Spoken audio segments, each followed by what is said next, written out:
All right. Well, I hope you're not bored. I'm not bored. I'm just up. But I've been procrastinating because this has been staring at me. I've been. I really wanted to try it. Just been busy. So everything's warming back up. Things are popping. People are going out and having fun. I'm gonna say just be careful and don't be trying to enforce anything. Be courteous. Love each other. Let's get back on track. It's the best thing to happen. So, in the meantime, yeah, this is a Galactic Haze IPA from Hops and Steam. There's a Hop and Steam. So I had a couple of the beers on here before. They definitely have some really good stuff. They're in Grapevine, Texas. So this is their Haze IPA, the Haze Craze. So after much debate, some people feel it's just like a wheat beer. I mean, in a nutshell, wheat beer was already considered what you would see as a hazy, you know. But there's definitely multiple things that can make it happen. In the end, the flavor profile is very different. The yeast could be similar, more likely not, but they could be. And in the end, if you like it, you like it. So the best thing I can say is for hazy, I love for hazy IPA lovers, hazy, whatever you want to call them, milkshake. There's a bunch of different ways to describe them. The little particles help round out the bitterness. So for people that are not really actual like big IPA lovers, but you're enjoying some of the hops and you're kind of start pushing your threshold, these do it. So they're beautiful. They can usually be very fruity. Some are dry. So always ask if it's juicy is a common word. And let's go with that. And that's just to address the basic perception. And then from here on, I'm gonna go through it to see if this anybody, you know, if you're just an IPA lover, if you just like this stuff, if you are trying to decide, do I really want this? Do I not want this? And you see it, let's see what this helps make a decision, because that's the whole point of all this. So I get to indulge and describe, and you get to make a decision. So this one was just set too long. I don't recommend doing this, stirring it up. But yes, the settlements can settle. There we go. There we go. That will change the whole profile.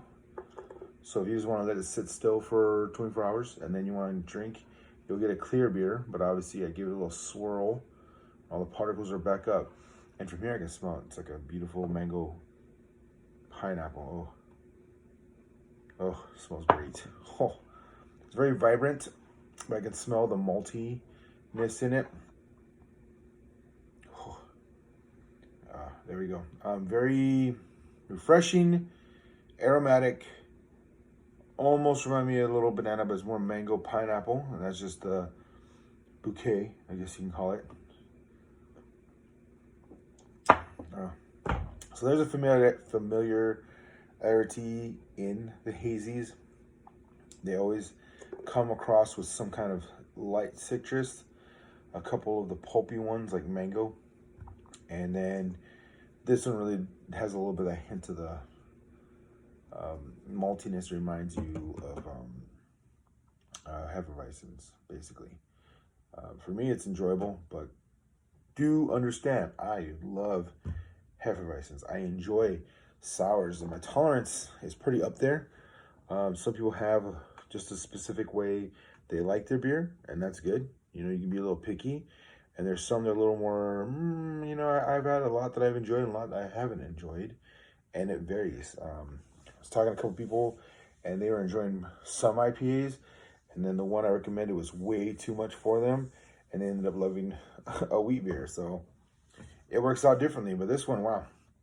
No, Hop and Steams really have very intense, bold beers. So this one, because of the haze, it doesn't come off too intense, but it's definitely standing out. A lot of flavor. It's sticking around. It's going to be looking at 7.2% alcohol with 45 IBUs. So the 45 is, as I see it, that's what I was feeling. Probably leaning more closer to 50. I go over a little bit, but just enough intensity to be more than a pale ale, but just under a regular IPA, because those go to 67. They get very intense. So this one overall, it has a gentle fruitiness, so it's not what you consider juicy, but there's some qualities. The maltiness stands out, and overall, it's like, it's not what you would deem crushable, but if you're feeling good, you're like, man, I can definitely just chug this. And I'm on my first one. So here we go, Hop and Sting. This should still be around, Galactic Haze IPA. I've been slacking, so hopefully if you see it, it's gorgeous design. Has a lot of details in the back, tells their whole mission, everything going on, what's happening, which is just good when you're getting started. Sometimes you don't know. When they have nothing on, it's not helpful. Not at all. And then, you know, we have technology, so check out the website. Solid, 2 thumbs up, Hazy IPA. Hop and Sting. Another good one, because I had a couple of their,